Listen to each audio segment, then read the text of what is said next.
Hi friends, I am Chandan Jha. आप सभी का स्वागत है हमारे इस यूट्यूब चैनल में। तो फ्रेंड्स, जैसे हम बात कर रहे थे कुछ मोटिवेशनल वीडियोस की, तो उसी तरीके से मैं कहानी आपके लिए फिर से लेके आया हूँ। तो चलिए शुरुआत करते हैं इस कहानी की। तो ये कहानी एक बच्चे की है जो एक 24 साल का बच्चा है। तो ये अपने फादर के साथ ट्रेन में सफ़र कर रहे थे। तो जैसे ही ये ट्रेन में सफ़र कर रहे थे, उस दौरान क्या हुआ, उस बच्चे ने एक क्वेश्चन किया अपने फादर से कि पापा, ये जो ट्रीज हैं ये भाग रहे हैं, देखो ये ट्रीज भाग रहे हैं, ये भाग क्यों रहे हैं? तो उसके फादर ने कहा कि बेटा ये भाग रहे हैं बस जैसे हम चल रहे हैं आगे, वैसे ये आगे चल रहे हैं। ठीक है। तो ये क्वेश्चन जैसे बच्चे ने किया तो उनके सामने कपल्स बैठे हुए थे।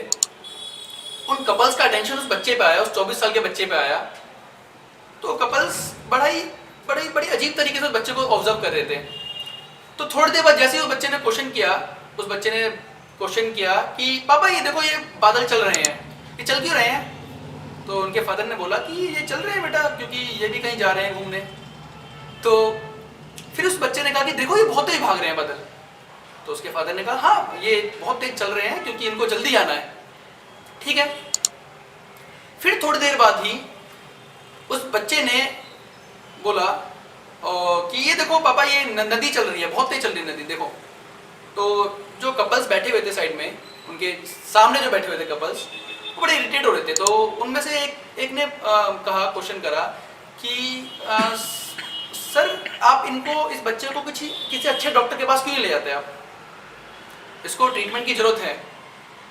तो उनके फादर ने बड़े ही पोलाइटली तरीके से जवाब दिया उन कपल्स को कि देखिए मैम, अभी हम इस बच्चे को हॉस्पिटल से ही लेके आ रहे हैं और पहली बार आज ये बच्चा देख पा रहा है। इस बच्चे का आँख का ऑपरेशन हुआ है और पहली बार इस नेचर को देख पा रहा है, महसूस कर पा रहा है, और इसीलिए इस तरीके के क्वेश्चन ही कर रहा है।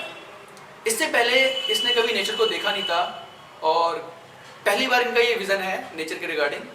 तो इसलिए थोड़ा इस तरीके से खुश है और ये एंजॉय कर रहा है अपने विज़न को। तो जैसे ये बात उन कपल ने सुनी तो उन कपल के आंख में एक शर्मिंदगी महसूस हुई उन्हें को, और उनके आंखों में थोड़ी नमी थी, कुछ इस प्रकार की भावना थी कि जैसे उन्हें रियलाइज हुआ कि वो जो सोच रहे थे उस बच्चे के रिगार्डिंग वो काफ़ी गलत था। तो फ्रेंड्स, इस स्टोरी का जो मोरल है वो ये निकल के आता है कि हम लोग जाने अनजाने में किसी की लाइफ को कुछ ना कुछ समझ बैठते हैं, कुछ गलत इंटरप्रिटेशन निकाल लेते हैं अपने अकॉर्डिंगली, जो एक बहुत गलत बात है। फ्रेंड्स, कभी भी किसी को जज मत करो, क्योंकि हर इंसान के अपने अपने हालात होते हैं, हर इंसान की अपनी सर्कमस्टेंसेस होती हैं।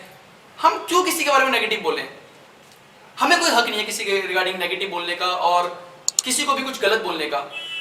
कोई भी कुछ कर रहा है ना, तो उसकी कोई कंडीशनिंग है, उसके कुछ सर्कमस्टेंसेस हैं।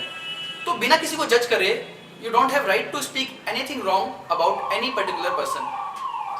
So friends, इंसानियत को समझो, लोगों को समझो और एक मैच्योर थिंकिंग लेके चलो लाइफ में। अगर ये मैच्योर थिंकिंग आपकी लाइफ में आ गई ना, तो आप हर सिचुएशन को समझ पाओगे और एक अच्छी यूनिटी क्रिएट कर पाओगे अराउंड पीपल अराउंड यू, और एक अच्छा भाव अपने मन में प्रकट कर पाओगे दूसरे के प्रति।